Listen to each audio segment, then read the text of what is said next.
Marcus James, a proud and decorated Black Marine veteran,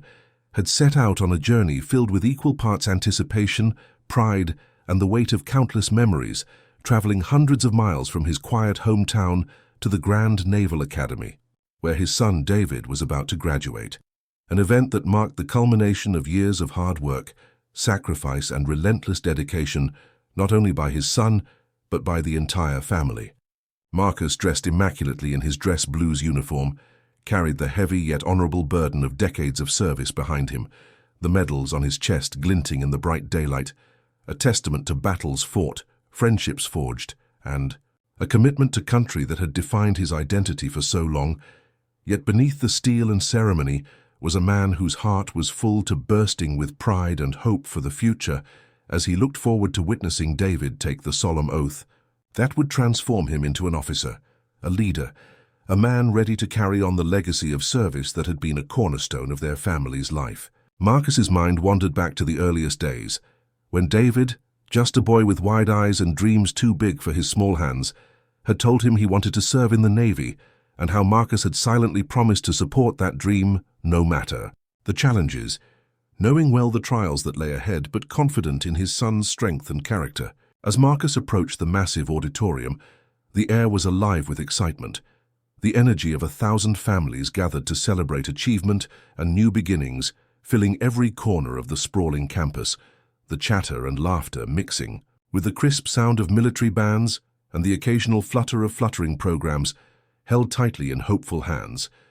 And as he entered, his gaze swept across the rows upon rows of seats, already filled with friends, relatives, and fellow graduates, in gleaming uniforms, all waiting to witness this moment of transformation,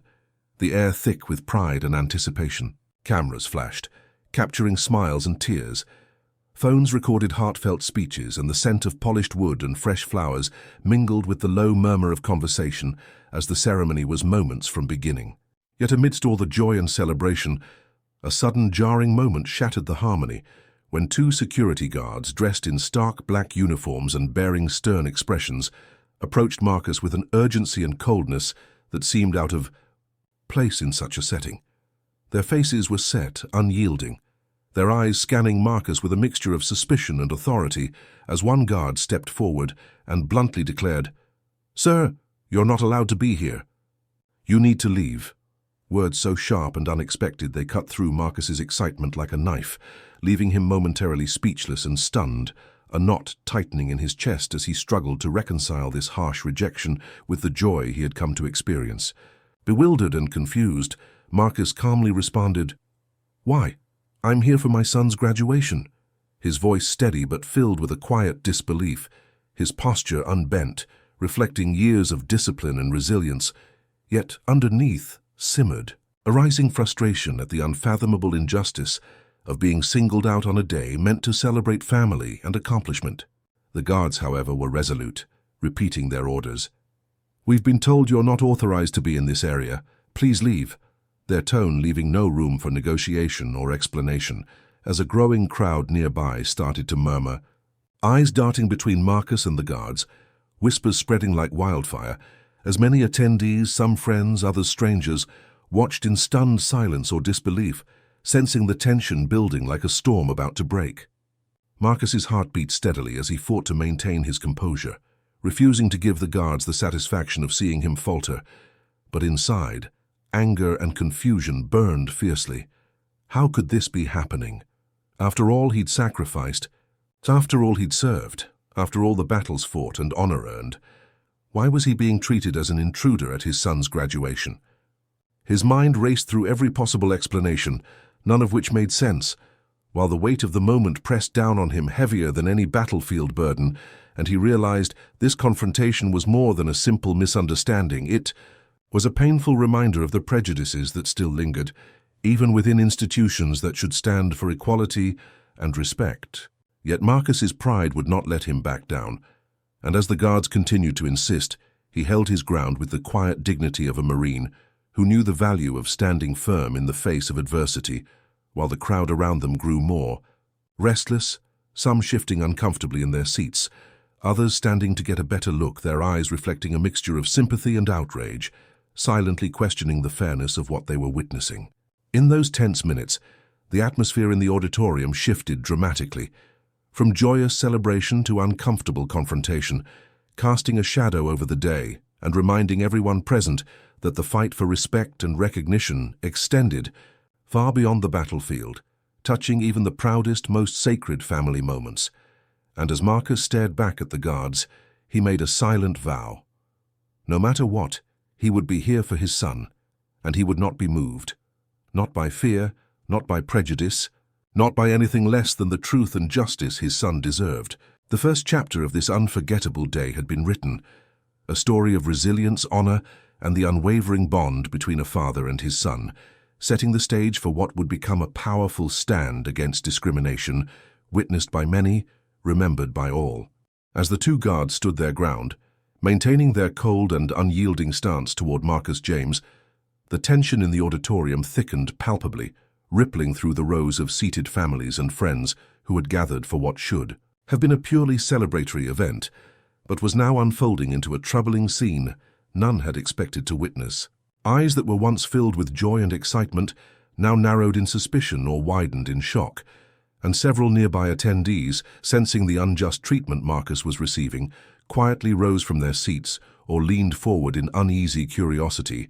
exchanging concerned glances that spoke volumes about the unfairness they instinctively perceived. Among those who noticed the brewing conflict were 6 Navy SEALs, elite warriors whose presence commanded respect by mere association, men who had trained alongside Marcus during grueling deployments, men who had fought side by side in some of the most dangerous, high-stakes missions imaginable, and who had come to this ceremony not only to honor David's achievement, but to support their longtime comrade in arms and his family in this moment of immense pride. These 6 SEALs, each embodying a quiet but unmistakable strength, recognized immediately that the situation had escalated beyond a simple misunderstanding, and as they silently exchanged looks of mutual concern and resolve,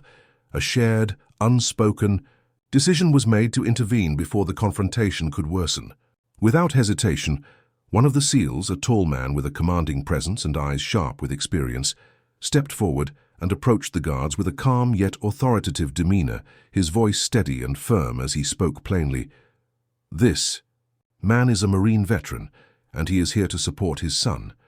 There's no reason to remove him." A statement so simple but weighted with the collective honor and brotherhood that only those who have served together could convey. The guards, faced now with the unmistakable presence of 6 seasoned operators, standing shoulder to shoulder behind Marcus, appeared momentarily unsure, their previously confident posture faltering as they considered the implications of confronting not just one veteran, but an entire group of elite military professionals, their authority suddenly challenged not by aggression, but by the undeniable legitimacy and respect commanded by these warriors. The crowd that had been quietly observing the standoff grew noticeably quieter still, the murmurs and whispers giving way to an intense hush as everyone waited with bated breath, the air thick with anticipation and a sense that something consequential was unfolding before their eyes, something beyond protocol, beyond rules and regulations, but rooted deeply in the principles of respect, honor, and the recognition owed to those who serve. Marcus, feeling the solidarity and strength emanating from the SEALs behind him, turned his gaze toward them and offered a subtle, grateful nod, a quiet acknowledgement that their intervention was a beacon of hope amid the tension. His own voice, calm, composed, and unwavering as he stated simply, "I just want to see my son graduate." Words that carried the weight of a father's love and a veteran's dignity, reminding all present that this was a man who sought nothing more than to witness his child's milestone and stand as a proud symbol of sacrifice and perseverance. Sensing the growing pressure and realizing the potential fallout of forcibly removing a respected veteran in front of so many witnesses and elite military personnel, one guard finally stepped back, retreating from the front line of confrontation, to radio for a supervisor, an act that signaled an implicit admission of uncertainty and the need for higher authority to resolve the delicate situation. Meanwhile, the crowd buzzed with renewed energy, whispers turning into low conversations, filled with outrage and support for Marcus, many shaking their heads at what they had just seen, some rising from their seats in quiet protest, and others pulling out their phones, ready to capture and share the moment, aware that this was more than just a graduation day incident. It was a microcosm of larger struggles for dignity and respect faced by so many who have served and sacrificed for their country. The presence of the 6 Navy SEALs, standing resolutely beside Marcus, was a silent but powerful statement, one that reminded everyone in that auditorium and beyond that respect for service transcends rank, color, and circumstance, and that the bonds forged in battle are unbreakable and must be honored even in the face of ignorance or prejudice. As the minutes stretched on, the weight of the moment settled over the assembly, marking this chapter of the day's events not as a disruption, but as a defining stand, a moment where unity and integrity rose above fear and discrimination, and where a community came together, both openly and silently, to affirm the values that had brought them there in the first place, making it clear that Marcus James would not be silenced, dismissed, or removed from the place he rightfully belonged, the proud seat of a father and a Marine at his son's graduation. Minutes felt like hours, as the standoff between Marcus James and the 2 guards, now bolstered by the quiet but formidable presence of the 6 Navy SEALs, seemed to stretch endlessly, the atmosphere thick with tension and anticipation. But just as the weight of the moment threatened to overwhelm everyone present, a sudden shift occurred. An authoritative figure emerged from the crowd, a senior officer whose uniform bore the marks of experience and command, his demeanor calm yet commanding as he swiftly approached the scene with a purposeful stride, his sharp eyes immediately assessing the situation with a practiced gaze that missed nothing, taking in the rigid guards, the composed veteran standing his ground and the 6 silent SEALs flanking him, their presence unmistakably signaling the seriousness of the issue at hand. This senior officer's arrival was like the sudden clearing of storm clouds, bringing a sense of hope and resolution as he exchanged brief but firm words with the guards, words that carried the weight of military protocol and understanding before, turning his full attention to Marcus, meeting his eyes with a respectful nod that spoke volumes about recognition and honor, and in a voice that blended authority with genuine empathy, he addressed Marcus directly, saying, "Sir, I apologize for the confusion. There was a miscommunication regarding the seating arrangements. You have every right to be here." A statement that shattered the lingering tension and validated Marcus's unwavering stance, offering not only an official apology, but a heartfelt acknowledgement of his service and his rightful place in this moment of celebration. The crowd, sensing the shift from confrontation to resolution, erupted into a quiet but powerful applause, the sound rippling through the auditorium like a wave of support and relief, many faces lighting up with smiles and nods, the air lifting, as collective respect replaced the earlier unease, while Marcus himself exhaled deeply, the weight that had burdened his chest for what felt like an eternity, finally easing, allowing a surge of gratitude and pride to fill him as he stood taller, his eyes scanning the audience and finally resting on the figure of his son, David, who stood proudly on the stage, his smile broad and filled with emotion, as he caught sight of his father's presence and strength, knowing intimately the hurdles Marcus had overcome to be there, and how that quiet defiance and dignity made the achievement even more meaningful, binding father and son with an unbreakable thread of love, sacrifice, and triumph. The senior officer, turning now to the 2 guards whose earlier actions had ignited the conflict, delivered a firm but instructive admonition. "Let this be a lesson. We honor all who serve, and especially the families who sacrifice alongside them," words that carried the weight of command responsibility and the broader military ethos, reminding all present, and those watching if word of this incident spread beyond the walls of the auditorium, that respect for veterans and their families was not just protocol, but a sacred duty, a principle that should guide every action in such hallowed halls. Meanwhile, the 6 Navy SEALs, their faces stoic but radiating a quiet pride, exchanged subtle nods among themselves before slowly returning to their seats, their presence throughout the ordeal a silent but powerful testament to the Brotherhood of arms,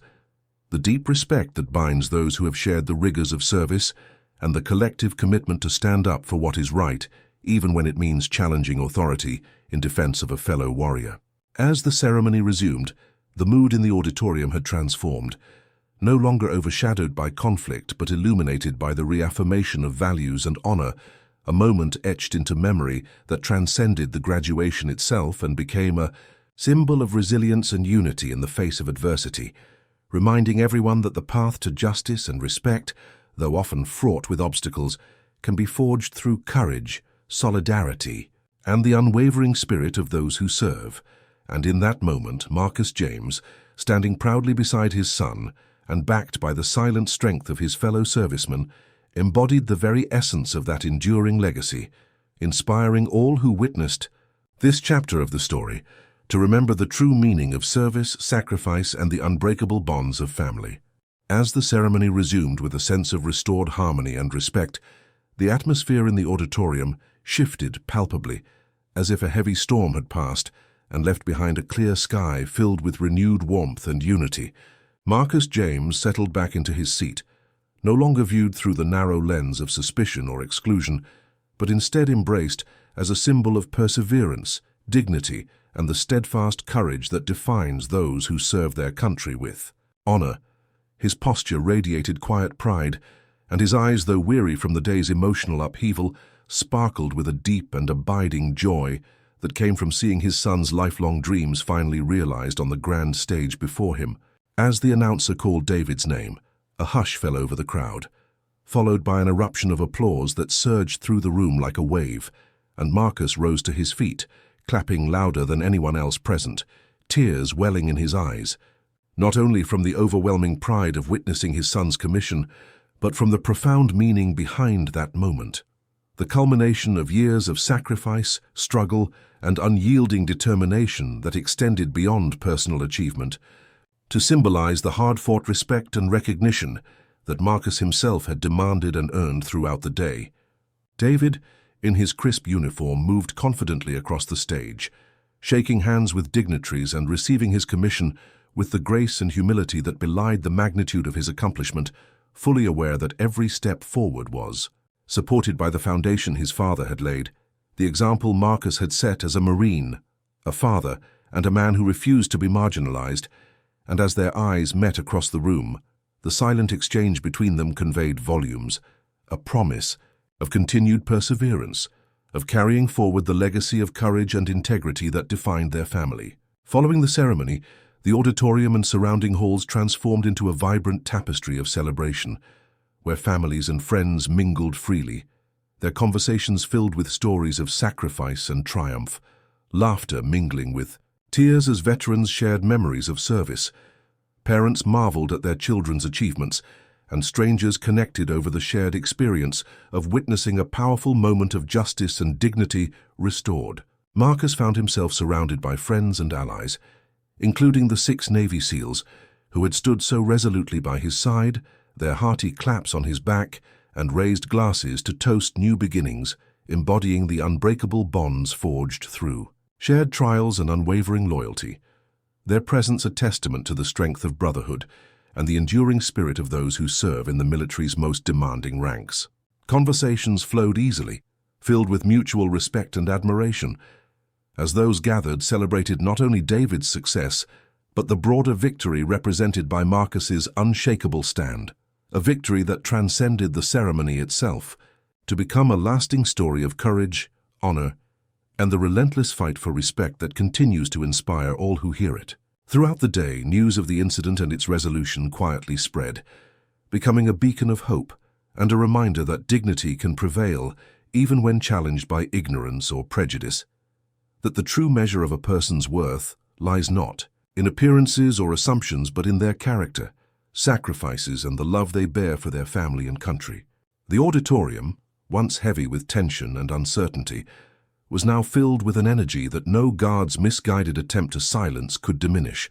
as a community came together to honor the values that define not only the military, but the very best of humanity: respect, resilience, and unity. Marcus James, as he walked out of the building that day, was more than just a proud father or a decorated Marine. He had become a living testament to the power of standing firm in the face of injustice, a reminder that even in moments of adversity, the bonds forged through service and the love of family can silence doubt and illuminate the path forward, inspiring all who witnessed his journey to embrace courage and honor in their own lives, and ensuring that the story of that day, when two guards tried to remove a black Marine from his son's graduation, only to be silenced by 6 Navy SEALs, would echo through time as a powerful narrative of dignity reclaimed and respect earned.